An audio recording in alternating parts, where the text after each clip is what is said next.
Kashima realized that she forgot to bring her lunchbox, but she endured it as she was afraid of running out of time. Yuki took advantage of the situation and shared her lunchbox with Kashima, using the excuse of wanting to lose weight. Conan rushed to Kashima, wanting her to hold him to show Inomata how gentle he was. To prove that Kashima was strict, Kirin pretended to run to Kashima, asking her to hit him. But in the end, it was Hayato who actually gave Kirin a light tap. Kirin asked Nobita if she liked Kashima. The whole class was interested in this topic, and Inomata blushed and left the room. Kashima quickly chased after Inomata, thinking he would say something to her. However, the clueless guy had stuck a sticker on Inomata's backside, which made her upset. The next day, Mamizuka, the idol, brought his little brother, Takuma, to class.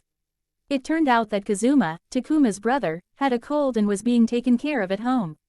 Shuka was worried that Takuma would feel lonely without his brother to play with, but to her surprise, the boys were happy and playful as usual.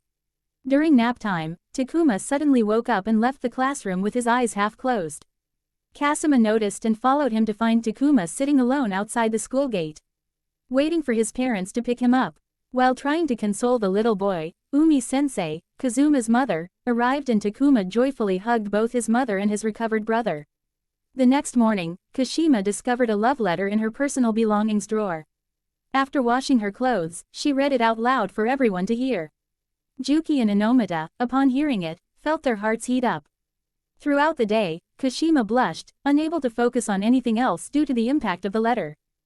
After their walk, Kashima accidentally lost Kwaro and rushed to find help from Inomata and Yuki. They eventually discovered that Kwaro was with Hayato, who took Cuo to the water fountain area, thinking his brother needed some lemonade due to his illness. Hearing this, Kashima realized she should care more about her brother and not just focus on romance. That evening, Kashima declined the confession of the other girl who liked her. Inomata and Yuki, sitting in the bushes nearby, overheard Kashima's mixed emotions of both happiness and sadness. On the holiday, Takuma called Kotaro to go out together. They ignored their older brothers and went to play. They tried their luck at a game booth to win a toy car, but their requests were coldly rejected. Later, they discovered Takuma's toy sword was missing. Takuma cried and wailed in distress, and Hayato had to give him a knock on the head before he calmed down. Taka was determined to find his lost toy, and with the help of the idol boys and Hayato, they searched the entire festival but couldn't find it. Frustrated, they went to the lost and found area of the festival, where they found some toy swords, but none belonged to Taka. Seeing him still sad and not giving up, Hayato helped him try his luck in another game booth. Taka posted a fierce-looking photo and got a string in return, which he used to help himself and the others pick a sword. They thought the booth owner had stolen it, and Hayato almost dragged him out until he apologized and gave them a new toy. In the hot summer, the club parents took the kids to the beach together. Natalie wore a school swimsuit, and Inomata's unique style led the teachers to take her to change into a different swimsuit. This was Kotaro's first time at the beach, and he was scared of crabs. So he clung to his brother. To help him overcome his fear, Kashima bravely posed as a model first, but she almost got hit by a wave. However, she assured Kotaro that there was nothing to fear. The group sat together, playing and enjoying themselves, until a big wave suddenly washed away their castle that they had worked on for a while. When they were all taking a nap, Kashima noticed that Kotaro was still awake and listening to her. She shared some of her childhood experiences with him, making him feel at ease, and they fell asleep together. Kashima invited Hayato to cool off at the beach together. While Kotaro was sleeping, he suddenly woke up and found Hayato diving in the water. Thinking his brother was drowning, Kotaro panicked and ran to rescue him, even though he didn't know how to swim. However, Kashima came to help and reassured him that his brother was okay. The next day, Taka was brought to the daycare with a tear-stained face. It turned out he had drawn on a baseball and thought he would be scolded. To his surprise, Hayato didn't scold him but left without saying anything.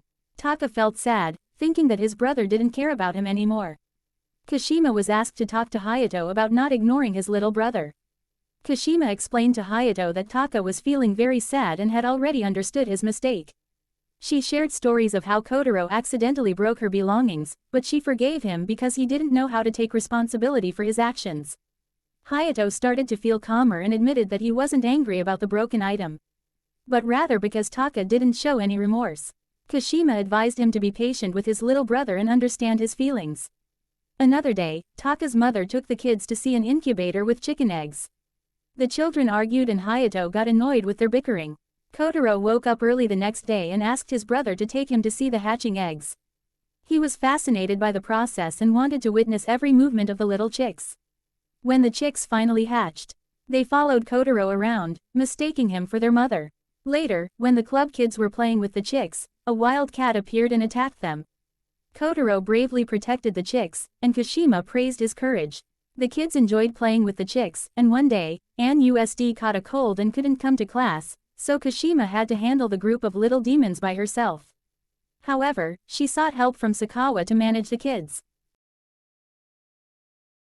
Kashima had physical education class, so he had to leave the kids with the assistant. Meanwhile, Ann was still sick at home, but he missed the children very much. He was worried about the assistant taking care of the mischievous kids alone. Back at the daycare, the kids were causing some trouble, and Midori, one of the little girls, wet herself. The assistant, Sakawa, had to find diapers to change her. Kelly and Taka tried to help, but they ended up making a mess, causing both Sakawa and themselves to get wet. Kashima was jogging when he saw Ann lying down on the road. Worried, he went to check on him. Luckily, everything was fine, and it turned out that Ann had come to see the kids, and that's why he had a bite mark on his cheek, which AK had playfully given him.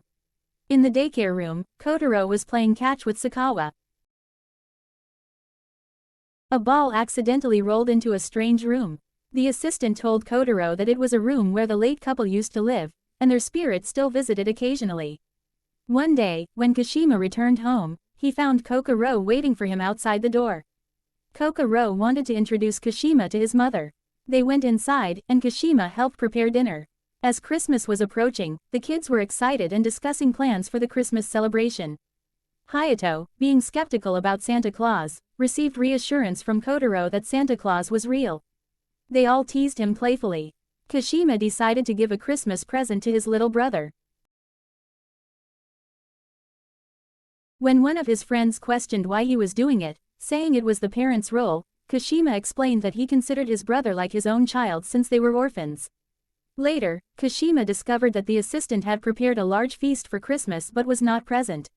She had to attend a dinner with guests, so she couldn't be with the brothers. The kids from the daycare came to join Kashima and Kotaro, bringing surprises and presents. Everything had been arranged by the assistant to allow the boys to enjoy their childhood fully. In the end, everyone gathered around the table full of delicious food, taking photos to create lasting memories. Kashima and Kotaro had a heartwarming Christmas celebration with the daycare children and the assistant. The movie ends here. Thank you all so much for watching. Don't forget to subscribe and hit the notification button to stay updated with our new videos every week. Goodbye.